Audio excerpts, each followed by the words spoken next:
اللهم صل على رسول الله. أعوذ بالله من الشيطان الرجيم. بسم الله الرحمن الرحیم. لڑکپن سے بڑھاپے کی انتہا تک ایک جملہ سنتا چلا آیا کہ جس نے خود کو پہچانا اس نے رب کو پہچان لیا. ایک عجیب بات یہ ہے، اس کا مطلب آج تک میری سمجھ میں نہیں آیا. اپنے آپ کو تو میں پہچانتا ہوں جب سے میں نے ہوش سنبھالا ہے. کہیں اپنی تصویر دیکھوں گا فوراً پہچان لوں گا کہ یہ میں ہوں. آئینے میں اپنا عکس دیکھ کر میں پہچان لوں گا کہ یہ میں ہوں. تو جب میں خود کو پہچاننے لگا ہوش سنبھالتے ہی، تو پھر میں آج تک رب کو کیوں نہ پہچان سکا. یہ بات ابھی تک سمجھ میں نہیں آئی. اہل علم کا کہنا اس سلسلے میں یہ ہے کہ یہ جو میں اپنے آپ کو پہچان لیتا ہوں اپنی تصویر دیکھ کر اور آئینہ دیکھ کر، یہ تو پہچان چوپایوں میں بھی ہے، درندوں میں بھی ہے، پرندوں میں بھی ہے، پہچان لیتی ہیں وہ اپنے آپ کو. یہ جو پہچان جس پر میں یہ گمان کرتا ہوں کہ یہ جو سنتا آیا ہوں کہ جس نے خود کو پہچانا اپنے رب کو پہچان لیا، جس پر مجھے یہ گمان ہو رہا ہے کہ میں اپنے آپ کو پہچانتا ہوں، یہ میری پہچان در حقیقت میری ہڈیوں اور گوشت کے مجموعے کی پہچان ہے. یہ میری اصل کی پہچان نہیں ہے. انسان کی اصل میں رب تعالیٰ نے خواہش اور غصہ بھی رکھا ہے، اور حالانکہ غصے سے منع کیا ہے، اس سے پرہیز کرنے کو کہا گیا ہے. آپ صلی اللہ علیہ وسلم کی حیات طیبہ میں غصہ نام کی چیز کہیں دکھائی نہیں دیتی. جب کبھی بھی آپ صلی اللہ علیہ وسلم برہم ہوئے تو اس کو ضبط کر لیا. لیکن رب نے انسان کی فطرت میں خواہش اور غصہ رکھا. یہ بے معنی نہیں ہے. دراصل خواہش اور غصہ ہمارے جسم کی حفاظت کے لیے بہت ضروری ہے. اگر یہ چیز نہ رکھی جاتی تو ہم اپنے جسم کی حفاظت نہیں کر پاتے. رب تعالیٰ نے انسان میں شر، مکر اور فریب رکھا. یہ شیطانی صفات ہیں. رب تعالیٰ نے انسان میں معاف کر دینے کی خوبی رکھی، انسان کے دل میں رحم ڈالا، دوسروں کے دکھوں پر دکھی ہو جانے کی صلاحیت بخشی. یہ رحمانی صفات ہیں. رب تعالیٰ نے انسان میں لڑنے کی، مرنے کی اور مار دینے کی صفت رکھ دی. یہ درندوں کی صفات ہیں. رب تعالیٰ نے انسان میں اپنے دیدار کی خواہش رکھی. یہ فرشتوں کی صفات ہیں کہ وہ رب کا دیدار کرتے رہے.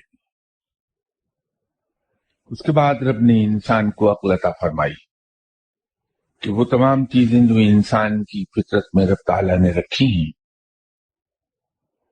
ان میں وہ تمیز کر سکے کہ مجھے کون سی صفات کی پیروی کرنا ہے. یہ فریڈم ہے انسان کے پاس کہ کسی بھی قسم کی صفات کی پیروی کر لے، اس کو پال لے، اس کو بڑھا لے. جب انسان ان صفات کو پہچان لیتا ہے، عقل کے ذریعے یہ جان لیتا ہے کہ یہ کون سی صفات ان میں سے ایسی ہیں جو مجھے کس مقام پر لے جائیں گی، اور میں اشرف المخلوقات کن صفات کی بنا پر جانا جاؤں گا، تو وہ پھر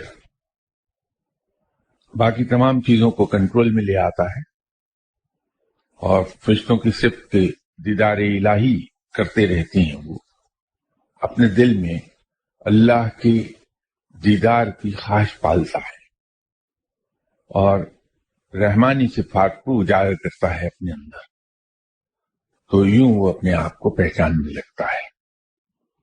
اور جس شخص نے ان صفات کو اجاگر کر لیا، ان کو پالا اور دوسری چیزوں کو دبا دیا، اس کا شمار اہل علم میں ہونے لگتا ہے۔ جو اللہ کی دیدار کی خواہش ہے، جو میں نے عرض کیا کہ فرشتوں کی صفت ہے، ملکوتی صفت، یہ ڈیولپ ہوتی ہے انسان میں صرف ایک صورت میں، جب انسان تنہائی میں بیٹھ کے رب کو پکارنے لگتا ہے۔ جو وہ تنہائی میں بیٹھ کے رب کو پکارے گا تو اس ذکر میں گم ہونے لگے گا انسان، اور جب وہ مقام آئے گا کہ جہاں اس نے اللہ کو پکارنا شروع کیا تو خود اپنی ذات سے غافل ہو گیا، تو پھر وہ کھلی آنکھوں سے وہ کچھ دیکھنے لگتا ہے جو عام لوگ خواب میں دیکھتے ہیں۔ اور جب انسان اس مقام پر آ جائے کہ وہ کھلی آنکھوں سے وہ سب دیکھنے لگے جو لوگ خواب میں دیکھتے ہیں، اور پھر وہ ذکر الہی میں اسی طرح گم رہے کہ کچھ اپنی خبر نہ ہو، تو اس پر علم کے دروازے کھلنے لگتے ہیں اور علم اس کے دل پر اترنے لگتا ہے۔ جہاں عالم حضرات بے پناہ محنت کر کے اپنے اندر یہ اعلیٰ خوبی پیدا کرتے ہیں کہ وہ علم حاصل کر لیتے ہیں، جو بذات خود بہت بڑی صفت ہے، وہ تمام علوم جو لوگ برسوں کی ریاضت کے بعد حاصل کرتے ہیں، برسوں کی محنت کے بعد حاصل کرتے ہیں، اس شخص کے دل پر از خود اترنے لگتا ہے۔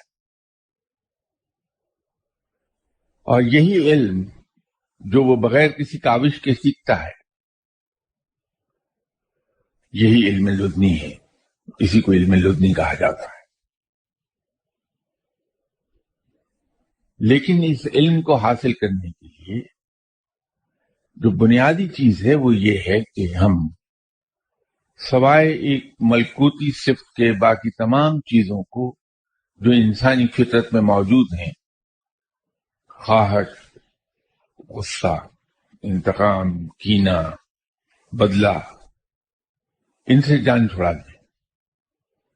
جب تک ان سے جان نہیں چھوٹتی تو یہ ملکوتی صفت کے دیدار الہی کا آدمی دیوانہ ہو جائے، یہ پیدا ہو ہی نہیں سکتی، کیونکہ وہ تمام صفات اس صفت کو دباتی رہیں گی۔ انسان محنت کرتا رہے گا اور یہ چیزیں اس کی محنت کو ضائع کرتی چلی جائیں گی۔ ہمارے سینے میں بائیں طرف ایک چیز ہے جسے ہم دل کہتے ہیں۔ ابھی میں بھی یہی ذکر کر رہا تھا کہ علم دل پر اترتا ہے۔ ہم ہر خواہش کے بارے میں یہ کہتے ہیں کہ میرا دل چاہتا ہے کہ میں یہ کھاؤں، میں یہ کروں، یہ چاہوں، جبکہ یہ جو ہمارے سینے کے بائیں طرف چیز موجود ہے وہ سوائے خون اور گوشت کے ایک لوتھڑے کے اور کچھ نہیں۔ لیکن اسی دل کو جب ہم قلب کا نام دیتے ہیں تو اس کے معنی یکسر بدل جاتے ہیں۔ وہاں ہماری مراد خون اور گوشت کے اس لوتھڑے کی بجائے روح سے ہوتی ہے، اور روح کو ڈیولپ کرنے کے سلسلے میں کہ روح ہماری اتنی لطیف ہو جائے کہ اس کی پرواز انتہائی بلندیوں پر چلی جائے، یہ روح ہی تھی جس کے بارے میں جناب خواجہ غریب نواز صاحب نے جب بابا فرید صاحب پر نظر ڈالی تو جناب حضرت بختیار کاکی رحمۃ اللہ علیہ صاحب کو مخاطب کر کے فرمایا تھا کہ تمہارے اس شاگرد کی روح کی پرواز سدرۃ المنتہا تک ہوگی۔ یہ اسی پرواز کا ذکر تھا۔ تو جس انسان کی روح اتنی لطیف ہو جائے ریاضت اور مجاہدوں کے نتیجے میں، ذکر الہی کے نتیجے میں، کہ اس کی پرواز سدرۃ المنتہا تک ہو جائے،